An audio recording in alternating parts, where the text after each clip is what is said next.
यात समाविष्ट झालेल्या 12 गावांसाठी मोठी दिलासादायक बातमी समोर आली आहे। केंद्र सरकारने या गावांच्या पाणी पुरवठा आणि पूर नियंत्रणासाठी तब्बल 1290 कोटी रुपयांचा निधी मंजूर केला आहे।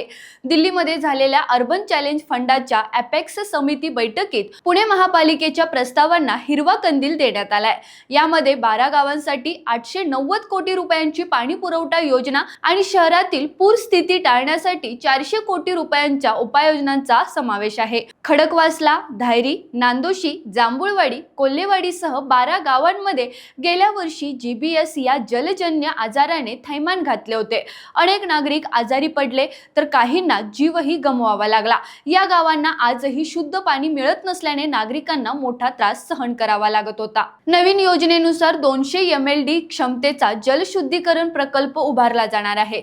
तसेच 71 किलोमीटरची मुख्य जलवाहिनी आणि 390 किलोमीटरची वितरण वाहिनी टाकण्यात येणार आहे। या प्रकल्पातून 2052 पर्यंत सुमारे 7,78,000 नागरिकांना शुद्ध पाणी पुरवठा करण्याचे उद्दिष्ट ठेवण्यात आले आहे। याशिवाय शहरातील 335 पूरग्रस्त ठिकाणी पावसाळी जलनिस्सारणाची कामे केली जाणार आहेत। त्यामुळे पावसाळ्यात होणारी वाहतूक कोंडी, पाणी साचणे आणि मालमत्तेचे नुकसान कमी होण्यास मदत होणार आहे।